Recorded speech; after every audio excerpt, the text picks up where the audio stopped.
Hello दोस्तों, आप देख रहे हैं डीडीए महाविद्यालय चैनल।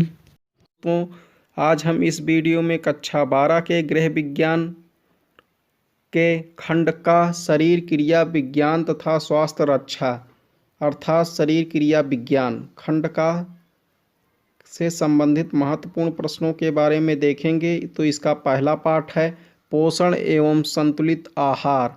तो चलिए स्टार्ट करते हैं इस वीडियो को और हम चलते हैं अपने सबसे पहले प्रश्न पर, बहुविकल्पीय प्रश्नोत्तरों पर। तो हमारा पहला प्रश्नोत्तर है, संतुलित आहार के पोषक तत्वों में से कौन सा तत्व सम्मिलित नहीं है। इसके 4 विकल्प हैं, तो इसमें से जो विकल्प सही है वो है डी, पोषण। तो चलिए देखते हैं दोस्तों हम अपना दूसरा प्रश्न। हमारा दूसरा प्रश्न है, पोषक तत्वों का वर्गीकरण निम्न में से किस आधार पर किया जाता है। तो इसका उत्तर है, इसमें से जो सही विकल्प है, तो इसका सही विकल्प है बी, शरीर निर्माणक पोषक तत्वों के आधार पर। प्रश्न 3 है, किशोरावस्था में लड़के एवं लड़कियों को क्रमशः कितनी कैलोरी ऊर्जा की आवश्यकता होती है।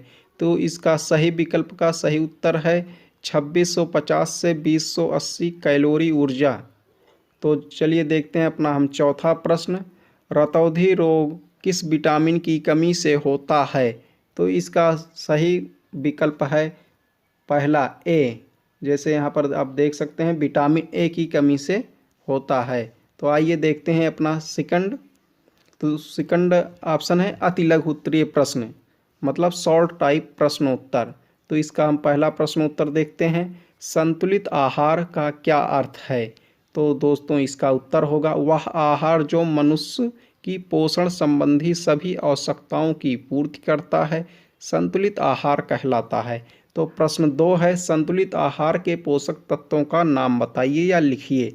तो इसका उत्तर होगा संतुलित आहार के पोषक तत्व निम्नलिखित हैं, जैसे पहला है कार्बोहाइड्रेट, दूसरा वसा एवं तेल, तीसरा है प्रोटीन, चौथा विटामिन, पांचवा खनिज लवण, छठा है जल आदि।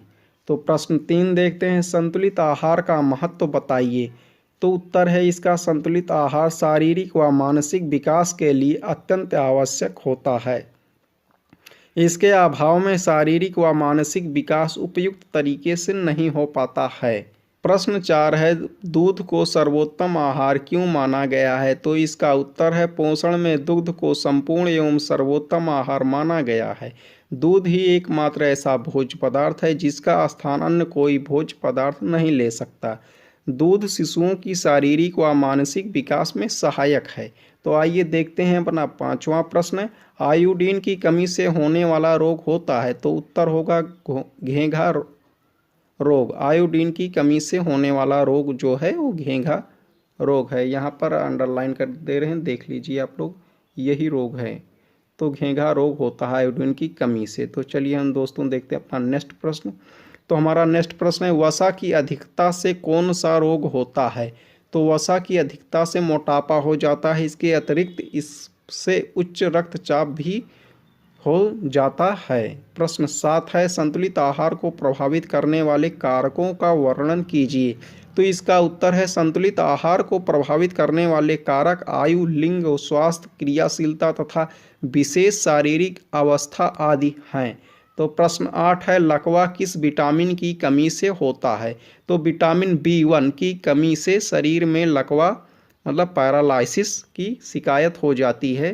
मतलब विटामिन B1 की कमी से, यहाँ से आप देख सकते हैं इस प्रकार से हम अंडरलाइन कर दे रहे हैं। तो आप इसे ध्यानपूर्वक पढ़ लीजिए, ये इंपॉर्टेंट प्रश्न है।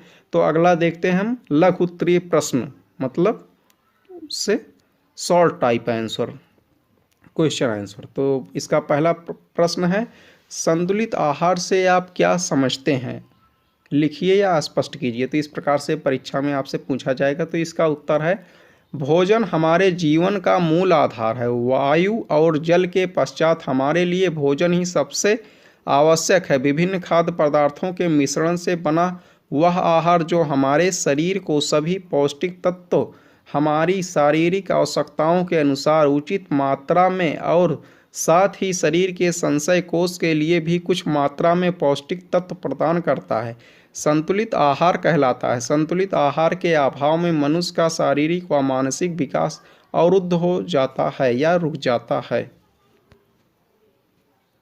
तो आइए देखते हैं हम अपना दूसरा प्रश्न।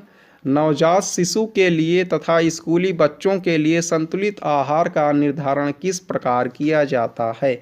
तो इसका उत्तर है प्रत्येक प्राणी के लिए संतुलित आहार की मात्रा का निर्धारण अलग अलग होता है, जो निम्न प्रकार से है। तो इसका पहला ऑप्शन में देख सकते हैं, हेडिंग वाइज है। तो पहला ही हेडिंग है नवजात शिशु के लिए आहार। माँ का दूध नवजात शिशु के लिए एक सर्वोत्तम आहार है। यह शिशु के स्वास्थ्य, शारीरिक वृद्धि तथा जीवन शक्ति के लिए अत्यंत आवश्यक होता है, क्योंकि माँ के दूध में सभी आवश्यक तत्व जैसे प्रोटीन, वसा, कार्बोहाइड्रेट्स, लवण, जल तथा विटामिन बी और डी उपस्थित होते हैं। और दूसरी हेडिंग हमारी है स्कूली बच्चों का आहार। स्कूली बच्चों का आहार स्कूल जाने वाले बच्चों को अधिक मात्रा में प्रोटीन एवं कार्बोहाइड्रेट की आवश्यकता होती है, क्योंकि इस अवस्था में बच्चों की वृद्धि की दर भी बढ़ती रहती है। इन बच्चों को आहार में प्रोटीन, विटामिन, दूध, सब्जियां, फल एवं अंडे आदि पर्याप्त मात्रा में देने चाहिए, जिससे उनका मानसिक विकास हो सके। तो आइए हम देखते हैं अपना तीसरा प्रश्न। किशोरावस्था, वयस्क मनुष्य व महिला तथा प्रौढ़ावस्था के लिए संतुलित आहार का निर्धारण किस प्रकार किया जाता है? लिखिए। यह भी एक इम्पॉर्टेंट प्रश्न है। तो इसका उत्तर है प्रत्येक अवस्था में संतुलित आहार का निर्धारण अलग अलग होता है, जो निम्न प्रकार से हैं। तो इसकी पहली हेडिंग है किशोरावस्था में आहार। किशोरावस्था में आहार। किशोरावस्था में शारीरिक एवं मानसिक दोनों ही प्रकार के परिवर्तन होते हैं। इस अवस्था में लड़के एवं लड़कियों को क्रमशः 2650 से 2080 कैलोरी ऊर्जा की आवश्यकता होती है। तो दूसरी हेडिंग है बी। देखते हैं वयस्क पुरुष व महिला का आहार। एक वयस्क पुरुष को महिलाओं की अपेक्षा अधिक कैलोरी की आवश्यकता होती है, क्योंकि इन्हें महिलाओं की अपेक्षा अधिक शारीरिक एवं मानसिक कार्य करने होते हैं, किंतु गर्भवती एवं स्तनपान कराने वाली स्त्रियों को वयस्क पुरुषों के समान ही अधिक कैलोरी की आवश्यकता होती है। तो तीसरी हेडिंग है इसकी प्रौढ़ावस्था में आहार। इस अवस्था में शरीर को कम ऊर्जा की आवश्यकता होती है। यह अवस्था 45 वर्ष के पश्चात आती है। इस अवस्था में शरीर के अंग शिथिल पड़ जाते हैं तथा पाचन संस्थान कमजोर होने लगता है। प्रश्न 4 है पोषक तत्वों की कमी से होने वाली कोई दो बीमारियों के बारे में बताइए या लिखिए। तो इसका उत्तर होगा पोषक तत्वों की कमी से होने वाली दो बीमारियां निम्न इस प्रकार से। पहला है रक्त अस्फलता मतलब एनीमिया से आशय खून की कमी से होता है। यदि मानव शरीर में लौह खनिज की मात्रा कम हो जाती है तो शरीर में रक्त अस्फलता नामक बीमारी हो जाती है। यह लौह युक्त भोजन आहार के अभाव में होता है। थकान या कमजोरी महसूस करना इसके प्रमुख लक्षण हैं। इस बीमारी के कारण मानव शरीर में जैविक क्रिया, पाचन क्रिया आदि प्रभावित होती हैं। जैसे इसका दूसरा है मरास्मस ग्रीक भाषा का शब्द है, जिसका तात्पर्य है व्यर्थ करना। इस बीमारी से अधिकांशतः बच्चे ग्रसित हैं। बच्चों में प्रोटीन की कमी के कारण मरास्मस रोग हो जाता है।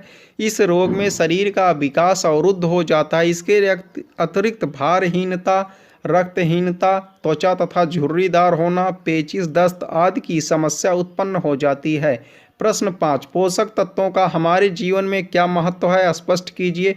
यह भी एक इम्पॉर्टेंट प्रश्न है दोस्तों। इसका उत्तर आइए हम पढ़ते हैं। पोषक तत्व वह रसायन होता है जिसकी आवश्यकता किसी जीव को उसके जीवन और वृद्धि के साथ साथ उसके शरीर की उपापचय की क्रिया संचालन के लिए आवश्यक होता है और जिसे वह अपने वातावरण से ग्रहण करता है। पोषक तत्व जो शरीर को समृद्ध बनाते हैं, ये ऊतकों का निर्माण और उनकी मरम्मत करते हैं, साथ ही शरीर को ऊष्मा और ऊर्जा प्रदान करते हैं और यही ऊर्जा शरीर की सभी क्रियाओं को चलाने के लिए आवश्यक होती है। पोषक तत्वों का प्रभाव मानव द्वारा ग्रहण किए गए भोजन पर निर्भर करता है। इन सभी के अतिरिक्त एक और पोषक तत्व है जिसकी हमारे शरीर को अत्यंत महत्वपूर्ण आवश्यकता होती है, वह है सेलुलोज। यह हमारे शरीर में मेल को मेल को गति प्रदान करता है तथा आंतों में क्रमानुकुंचन की गति को समान बनाए रखता है। यह पौष्टिक तत्व हमारे सब्जियों व फलों के छिलके, साबुत दालों व अनाजों तथा चोकर आदि से प्राप्त होता है। जानवरों में विशेष रूप से इसे पचाने वाला एंजाइम होता है। तो यह जानकारी आपको कैसी लगी, तो हम अगले वीडियो में अगले नेक्स्ट चैप्टर के बारे में बात करेंगे दोस्तों। तो यह जानकारी आपको कैसी लगी, ये वीडियो अच्छा लगा तो वीडियो को लाइक करें और शेयर करें अपने दोस्तों में, और चैनल को सब्सक्राइब करना ना भूलें। धन्यवाद।